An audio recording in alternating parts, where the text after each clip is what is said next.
I want to spend a few moments talking about picture styles. I've gotten a couple different questions about these, especially as it pertains to shooting JPEG and RAW. Now, JPEG shooters, you need to listen very closely as I talk about picture styles. RAW shooters, you should listen closely too, but for different reasons. And let's talk just a little bit about how a picture looks right after we take it JPEG versus RAW. So, right after we take a picture, JPEG or RAW, we look at the back of the camera to see how our picture looks, and there is absolutely no difference whether you're shooting JPEG or RAW in what the camera shows you on the back. I'll tell you more about that in a second.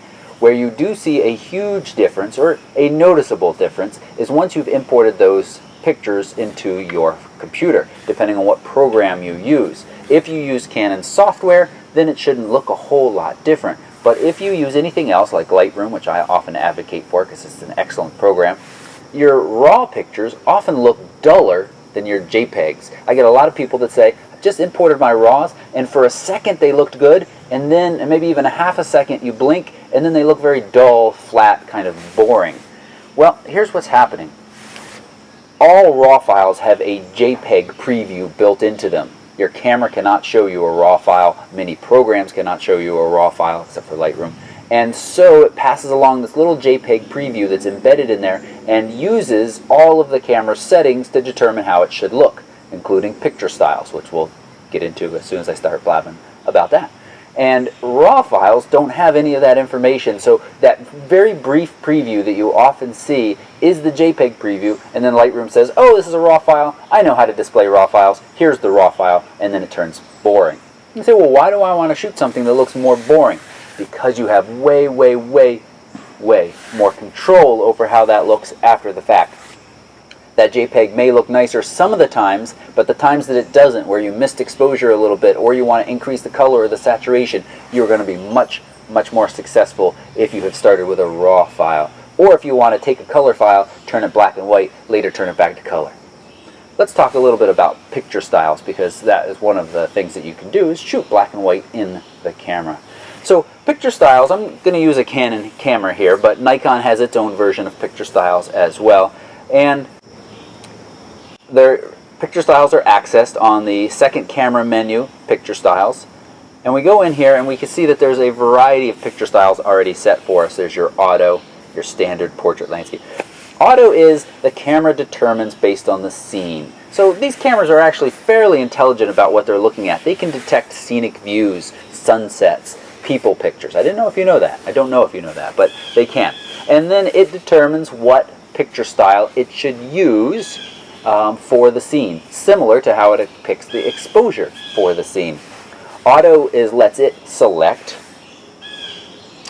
The standard is your kind of standard, the images look vivid, sharp, and crisp, as the manual says. This is your general purpose picture style, suitable for most scenes. Next we have portrait. This one is a little bit more suited for skin tones. Your colors are going to be more pleasing on skin, and the sharpness is turned down. Let's go into the detail set of one of these. We'll use portrait to start with, and we hit info, and we can see that we have 4 settings here: sharpness, contrast, saturation, and color tone.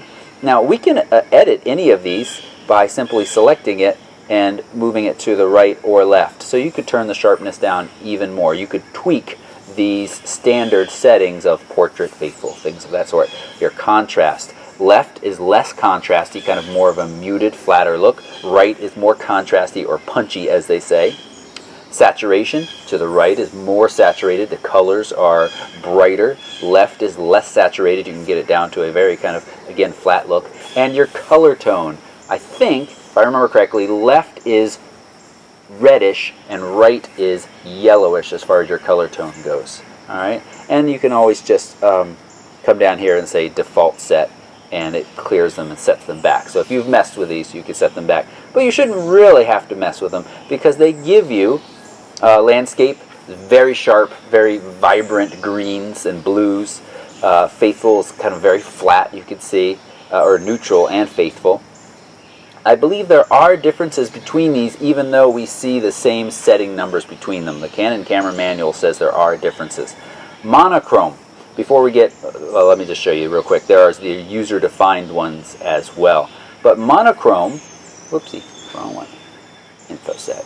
Monochrome has some different settings. Monochrome will let you shoot black and white in the camera. Now this was funny the first time I discovered this. Way back I had a Canon G6 camera and I went out and I was shooting RAW, as I always did. I was very excited. That was the first point and shoot camera that I had that could shoot RAW. And was shooting a bunch of beautiful scenes. Then I thought, well, I'll turn some of these black and white. So I switched to the monochrome in the camera, shot a bunch more black and white, turned it back to color. Went home, imported them all into the computer. I honestly don't remember what I used for editing at that time, but it wasn't the Canon software. And all of my pictures were color. And I thought, well, where's my black and white shots that I took photographs of her? And the reason is, only the Canon software listens to your picture styles. If you shoot monochrome and you shoot RAW, when you import those into Lightroom, that data is thrown out.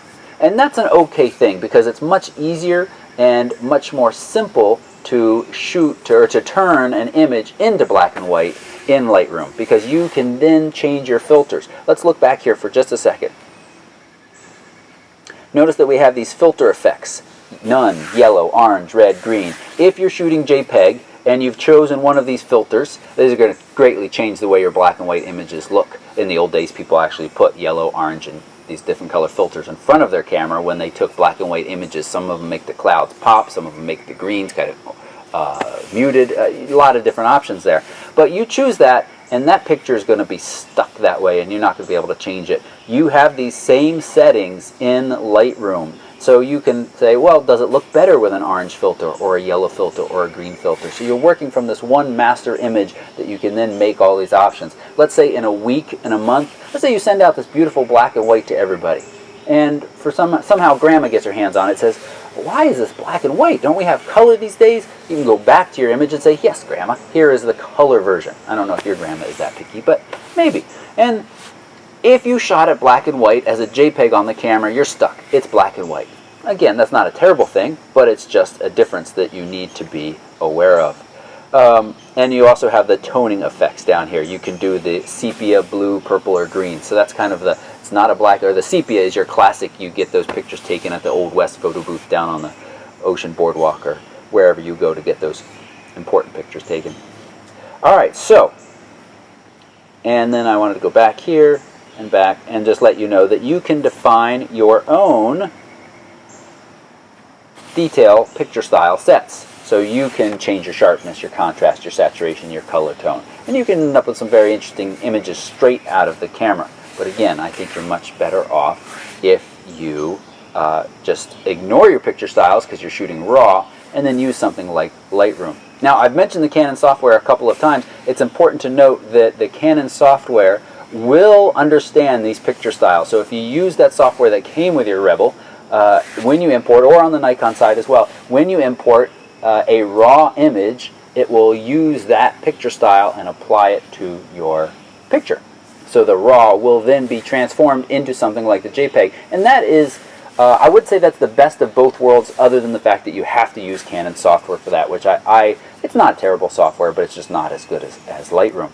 Much more preferred, in my opinion, is in Lightroom, you create some presets that you apply on import or to a batch of images. You can have a landscape preset, a portrait preset, and you tweak those the way you want. You use a sample image or one of your images as an example image, get it the way you want, save that as a preset, and I have some videos that talk a little bit about that, and then apply it to future landscape videos that come in. Increases the green saturation a little bit, darkens the blues, adds the clarity. Clarity really adds a lot of punch to your images. It's kind of a nice, easy sharpness factor. So that was kind of a discussion of picture styles and RAW plus JPEG shooting, or RAW and JPEG shooting. Some people say, well, why not shoot RAW plus JPEG?